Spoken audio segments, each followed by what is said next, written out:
2017. 58 people are killed at the Route 91 Harvest Festival in Las Vegas, the worst mass shooting in US history. A suicide bomber kills 22 people at the Manchester Arena during an Ariana Grande concert.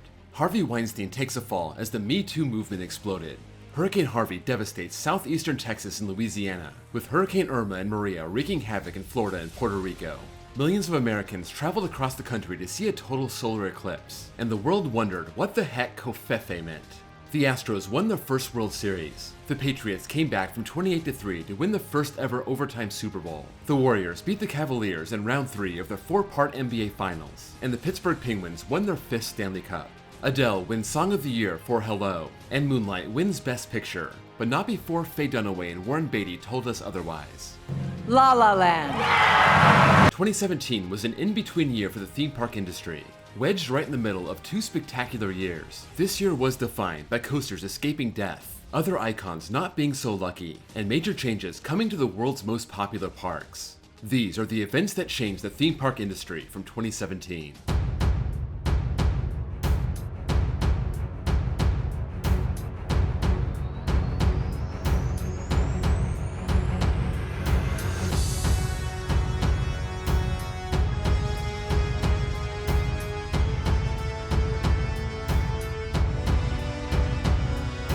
Not every story was top 10 worthy. Here's the best of the rest.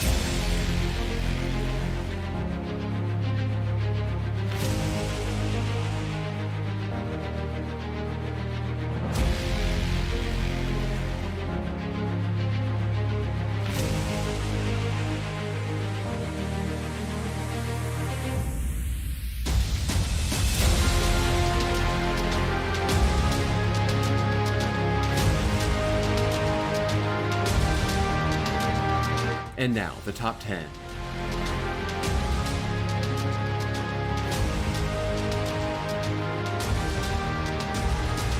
April 22nd, 1990. Space World opens in Fukuoka, Japan.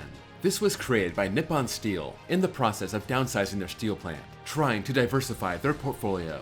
This was obviously an outer space themed park, opening with 2 coasters, an indoor coaster called Black Hole Scramble, and a family coaster called Boogie Woogie Space Coaster.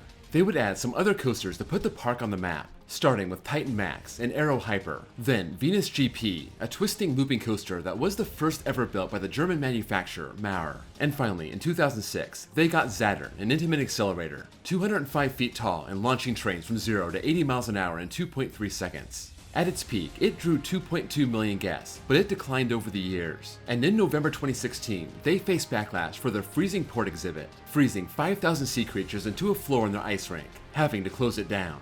A month later, they announced the park would close in 1 year. December 31st, 2017. Space World holds its grand finale. They put sparklers on Venus GP as a grand send-off. And at 2 a.m. after the new year, the park was officially closed for good. Saturn moved to Russia's Golden City but hasn't reopened yet, but Venus GP moved to Himeji Central Park and reopened in 2022.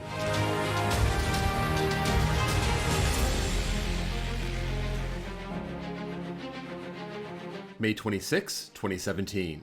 Playland's Castaway Cove opens a premier new coaster, GaleForce. 2 years prior, they closed down their Pinfari Looper, Python. And now, they had a state-of-the-art, cutting-edge launch coaster from S&S, designed by Joe Draves, using LSMs to kick the ride off with a swing launch, going up 125 feet and twisting around the course twice. No inversions, but thriving on sharp angles and offering extreme forces. It was the perfect compact addition for the park. However, after it opened, there seemed to be a consensus. This brand new steel coaster was too rough. An inspection found the rails were not completely in alignment. Although the park said rider safety was never in jeopardy, it did make the ride not as smooth as they wanted. Plus, it was also affecting the launch. The alignment between the car and the launch magnets had to be checked frequently, something that could be avoided if they fixed the track, and that's what they did. At the end of its first season, S&S came in and at their own expense replaced all the track. Work started in the fall, was completed in January, and the new and improved GaleForce was open for Easter weekend 2018, going strong ever since.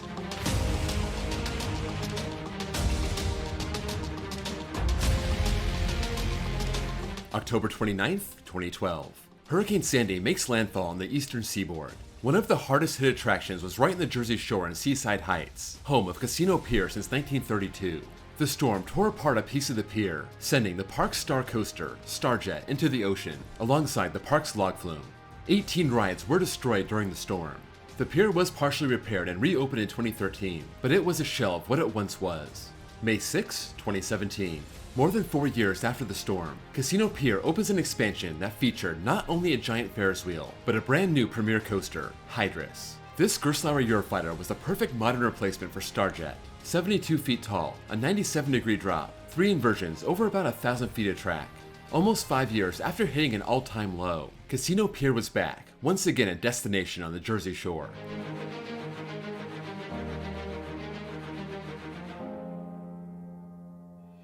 December 21st, 2001. Do-Dodonpa opens at Japan's Fuji-Q Highland. This was the second thrust air coaster, a follow-up to Hypersonic XLC, and at 107 miles an hour, it was the fastest coaster in the world. This would get up to that speed in a staggering 1.6 seconds. It would wrap around and go into a giant top hat, then heading back to the station. It operated like this all the way until 2016 when it shut down for a major renovation. July 15th, 2017. Do-Dodonpa reopens, now known as Do-Dodonpa, replacing the top hat with a 161-foot-tall vertical loop, and making that launch even more insane. In the same 1.6 seconds, its speed would increase from 107 miles an hour to almost 112. Some people miss the airtime over the top hat, but others love the more extreme launch. However, this may have taken it too far. Over an 8-month period from 2020 to 2021, there were 18 reports of injuries on the ride, half of them including broken bones. This caused the ride to be shut down in August 2021, and in March 2024, the park confirmed Do-Dodonpa would be removed. Would this still be around without that 2017 renovation? We will never know.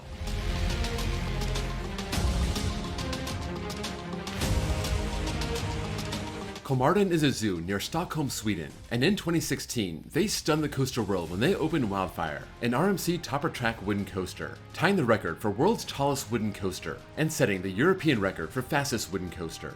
From June to October, everything was fine, but at the end of its first season, the government told the park to shut it down.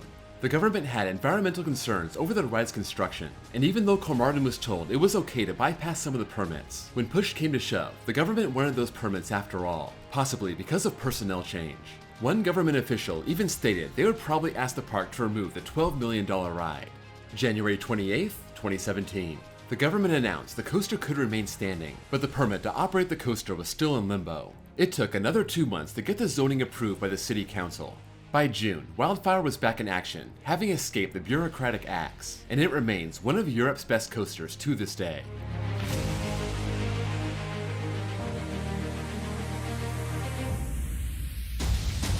July 28th, 2016. Kings Island announces a brand new wooden coaster, Mystic Timbers. Themed to a haunted forest overrunning the park, this GCI wooden coaster would be 109 feet tall and over 3,200 feet long, going out into the woods and coming back, ending with a mysterious shed. Right away, the park was teasing this shed as a main part of the ride.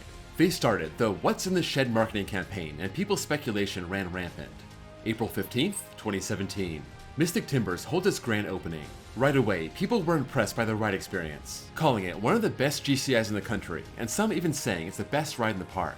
But this would also be the day we found out what's in the shed.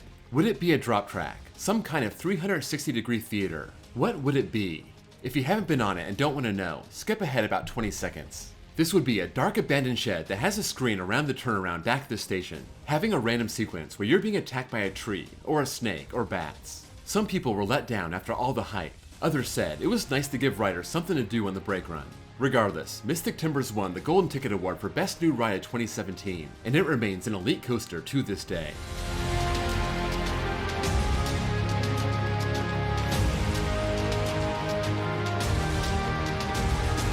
When Disneyland Paris opened in 1992, it did not do well. By 1995, they were ready to open the attraction that would save the park, this being a modern version of Space Mountain. Unlike its cousins in America, this would be a launch looper from Vekoma, themed to Jules Verne's novel From the Earth to the Moon. In 2005, this theme was changed to Space Mountain Mission 2, taking riders beyond the moon to the edge of the universe. This lasted 12 years and was shut down once again for yet another major retheme. May 7th, 2017. Disneyland Paris unveils Star Wars Hyperspace Mountain. This was a result of Disney buying Lucasfilm in 2012, trying to capitalize on their new IP that cost them over $4 billion. The coaster also got new trains with vest restraints. New Star Wars projections were added to the ride, and riders would get a lecture from Admiral Akbar before launching to the ride building. Not everyone loved this change, taken away from the charm and uniqueness of the ride, but Star Wars would flood into all the Disney parks as the new trilogy rolled into theaters.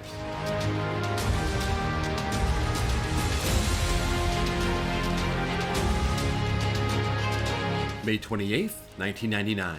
Universal Studios Florida opens a second park, Islands of Adventure.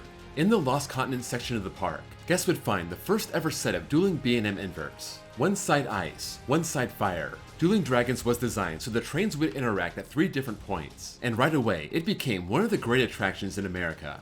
It was able to duel for over a decade, but in 2011, there was report after report of people being hit by flying objects, and the park had to make the call to stop dueling the trains, dispatching them separately. That was the first major blow for the coaster. At the same time, the Lost Continent was being converted to the wizarding world of Harry Potter, and Dueling Dragons was renamed Dragon Challenge to fit in, but the ride never really fit in with this new land. Because of this, and the ride aging with constant year-round operation, Universal had to make a tough call, and they chose to close the coasters. September 4th, 2017. Fans of the Dragons paid their final tribute, the ride shutting down for good at the end of the day, some people hoping it would be relocated to another park. But the way it was being removed, it was clear, this was going to the scrapyard. It was the first B&M to be scrapped, and to this day, the only one of their 132 coasters to be officially gone. Dragon Challenge was replaced a year and a half later. The $300 million Hagrid's Magical Creatures Motorbike Adventure, a state-of-the-art Intamin launch coaster custom-made for the wizarding world, and very popular among enthusiasts and the general public alike.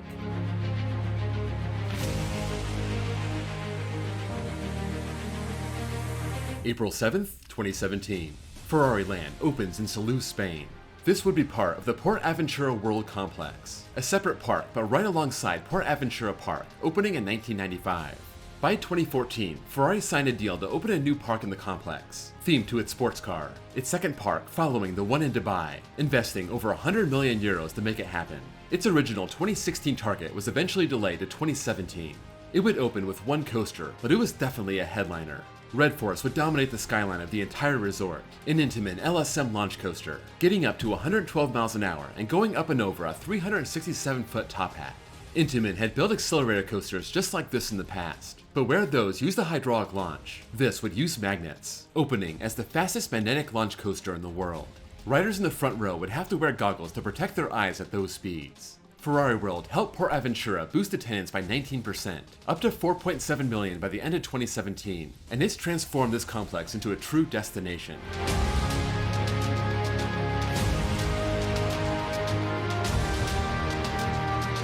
Animal Kingdom was Disney World's 4th and final park, opening back in 1998, and it would be unlike any of their other parks. This park was all about its immersive natural environment, and it would expand little by little over its first 19 years. In 2011, the wheels were set in motion for an ambitious new section.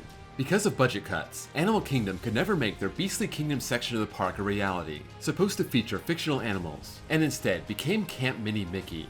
This was never supposed to be permanent, so after Avatar became the biggest movie to ever hit the box office in 2009, talks started with creator James Cameron to bring Avatar to Animal Kingdom.